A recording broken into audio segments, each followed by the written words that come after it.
你有冇諗過，有一日我哋由細食到大，最引以為傲嘅茶餐廳，竟然會變成外地遊客眼中嘅湯客黑店？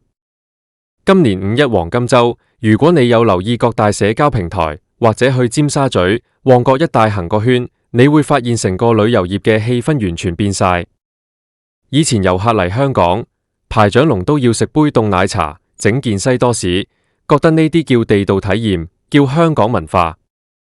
但係今年我見得最多嘅字眼，竟然係集體崩潰、貴到離譜、當客水魚，甚至有好多內地遊客發文話，一世人入面最差嘅消費體驗就係喺香港嘅茶餐廳。呢件事聽落好似只係幾句網上嘅牢騷，但係如果你深挖落去，呢個絕對係香港餐飲業，甚至係成個港式服務業即將要面臨嘅生死存亡危機。如果我哋班餐飲業老闆，甚至普通市民再唔醒覺，繼續用以前嗰套你愛嚟就嚟，唔嚟就罷嘅高傲態度去營運，香港餐飲業真係會走入一條無法回頭嘅死路。我哋先嚟睇下今年5·1期間，到底發生咗啲乜嘢事令到班遊客咁崩潰。好多遊客喺網上晒出佢哋嘅單據，普通一間開喺遊客區平平無奇嘅茶餐廳，2個人入去簡簡單單食個常餐，一個沙爹牛肉麵，一碟乾炒牛河，加2杯凍飲，埋單竟然要收成200幾蚊港幣。200幾蚊喺深圳或者其他內地城市已經可以去到裝修好精緻嘅商場餐廳，舒舒服服咁坐住享受緊高質素嘅服務，甚至可以食到餐唔錯嘅私房菜。但係喺香港，200幾蚊換嚟嘅係乜嘢？係一張窄到連轉身都難嘅2人細台，係要同陌生人膊頭碰膊頭嘅拼台體驗，仲有杯連冰都未融，淡茂茂嘅凍奶茶。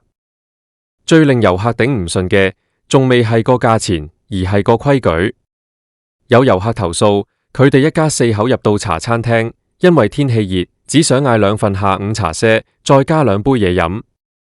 結果阿姐一放低杯水，就口黑面黑咁話：我哋呢度每位最低消費30蚊，一係你就每人嗌1杯嘢飲，一係你就出去排隊。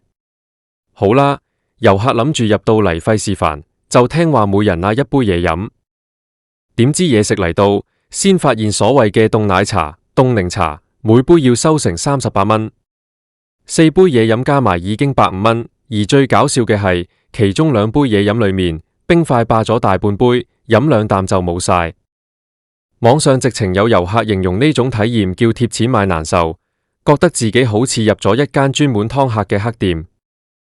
其實呢種高消費、低服務嘅現象，對我哋香港人嚟講，可能已經忍咗好多年，甚至去到一種麻木嘅地步。我哋平時返工放工 lunch time 去茶餐廳食個碟頭飯，50幾60蚊，加多6蚊配杯凍飲，夾埋都成70蚊。我哋已經習慣咗阿姐用趕收買行人嘅速度幫你落單，習慣咗你啱啱放低筷子，隻碟就1秒之內俾人收走，甚至習慣咗阿姐菜張單過嚟，眼神催你快啲起座去埋單。因為我哋明白香港節奏快，租金貴，但係對於遊客嚟講，人哋係放假過嚟旅遊，人哋係袋住真金白銀過嚟消費，追求嘅係放鬆，是體驗生活。當佢哋用緊高昂嘅匯率，付出緊高昂嘅代價，得到嘅竟然係一塊好似鞋底咁硬嘅扒，同埋侍應好似欠咗佢幾百萬嘅黑面對待，你話人哋點會唔崩潰？而家已經唔係1990幾年或者2000幾年嗰個年代。以前香港係購物天堂，係美食之都，內地或者外地遊客嚟到，覺得香港乜都新奇，食物有水準，就算服務差少少，都當係一種港式特色去包容。但係嚟到2026年，時代真係變晒。而家內地嘅餐飲業內捲得幾厲害，人哋服務好到可以幫你剝蝦殼，幫你過生日開派對，環境裝修到好似打卡聖地咁。當人哋喺自己家鄉習慣咗用1分錢買到2分服務嘅時候，嚟到香港竟然要用5分錢買半分服務。呢個巨大嘅心理落差，直接將香港茶餐廳累積咗幾十年嘅光環一巴掌打碎。好多茶餐廳老闆可能會好委屈咁反駁：你估我想賣到咁貴？你知唔知而家香港租金有幾恐怖？你知唔知人工有幾高？你知唔知一箱雞蛋、一桶油嘅成本升咗幾多？冇錯，我哋完全理解香港做生意嘅難處。香港嘅地產霸權、高昂嘅鋪租，一直以來都係砸喺所有中小企頭上嘅一座大山。一間幾百尺嘅茶餐廳，每個月動輒幾十萬嘅租金，再加上而家請個洗碗工都要2萬幾蚊一個月，仲要未必請得到人。喺咁樣嘅成本架構之下，一碗麵如果賣30幾40蚊，老闆根本連燈油火蠟都蝕埋，所以佢哋只能夠加價，將成本轉嫁落去消費者身上。但係成本貴，係咪代表你可以將食物產出嘅質素同埋服務一齊降低？呢個先係問題嘅核心。如果你收得貴，但係你嘅蛋撻係新鮮出爐，皮脆蛋嫩，你嘅沙爹牛肉係用新鮮牛肉去醃，醬汁香濃，你嘅服務員就算唔係笑容滿面，起碼都做到以禮相待。遊客埋單就算覺得貴，都只會話一句香港消費真係高，而唔係咬牙切齒咁上網寫千字文叫所有人唔好再嚟。而家好多茶餐廳嘅做法係，一方面將價錢加到頂點，另一方面為咗慳成本，大量使用預製菜、味精湯底。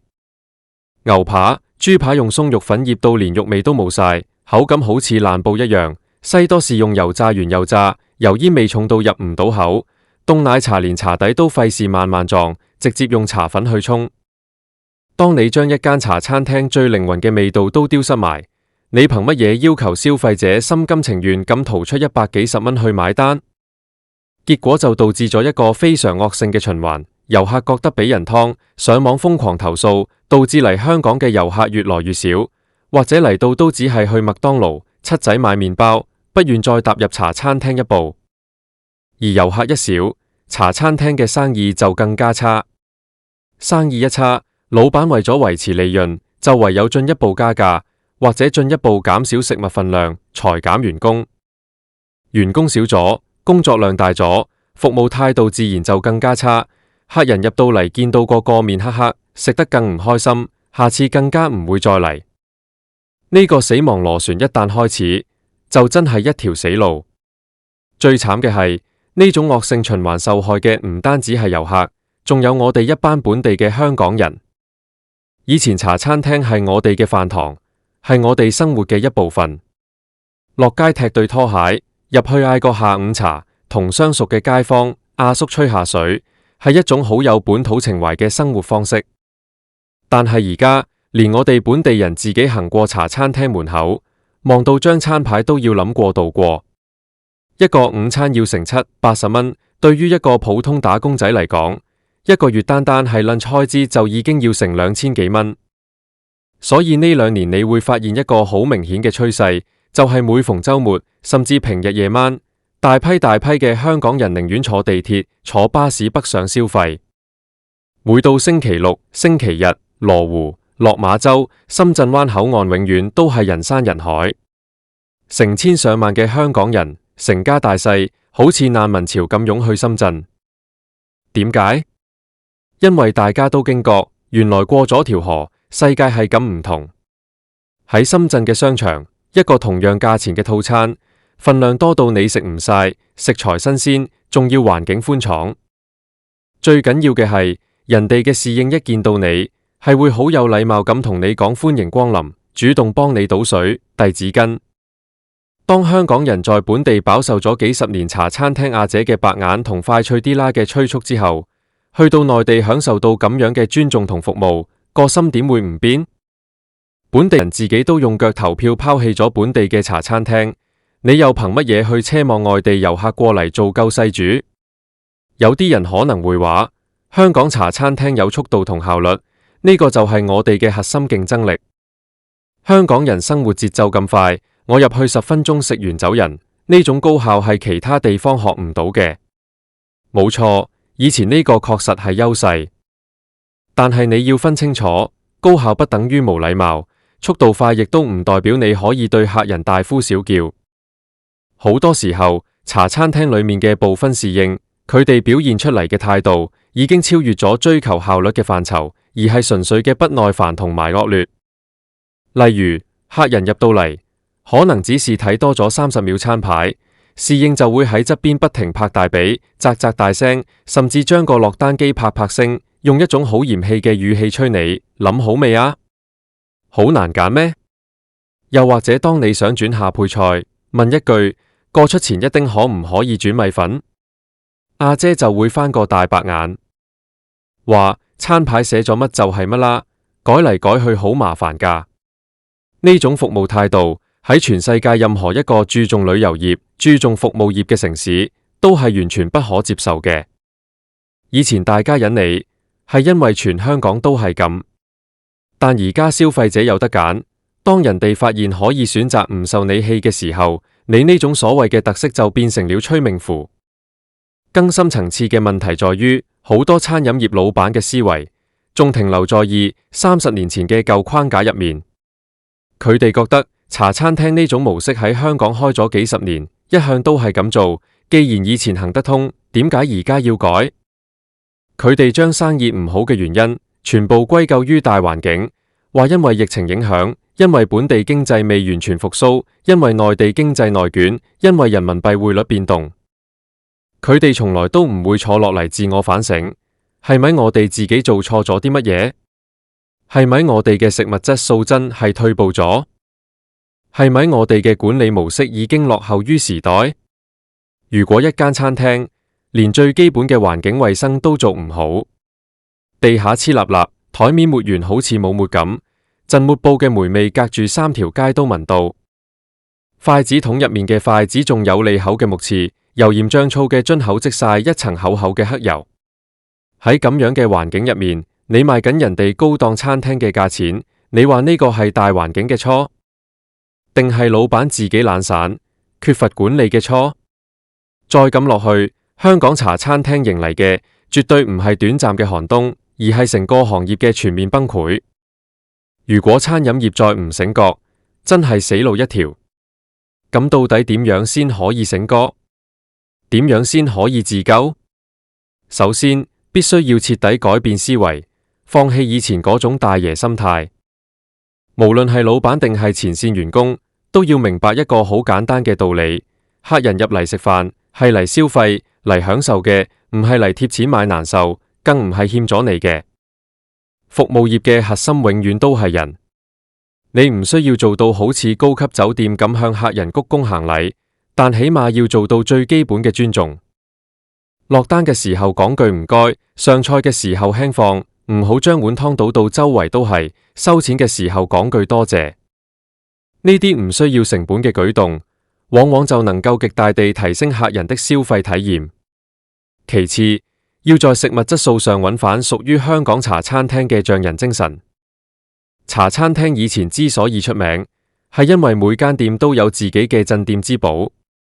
可能係自家研發撞咗幾十年嘅絲襪奶茶秘方，可能係每日新鮮烘焙、牛油香氣撲鼻嘅菠蘿包，又或者係用新鮮豬骨熬足幾個鐘嘅沙爹湯底。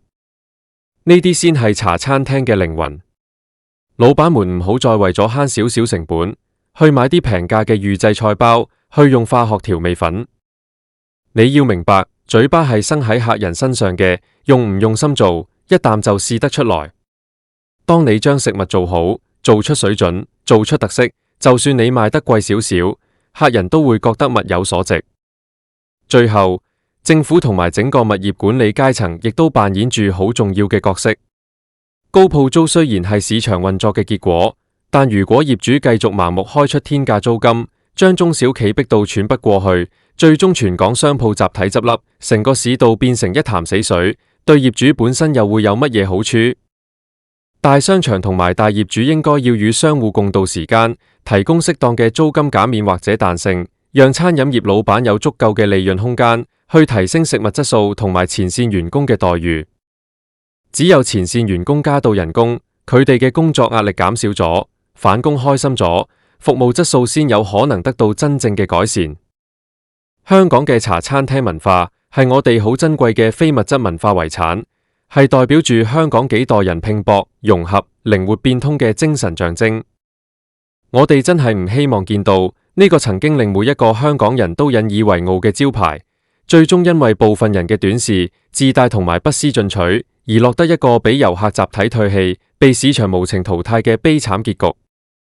醒覺啦，香港餐飲業！時代嘅巨輪已經滾滾向前，以前嗰套行不通㗎啦。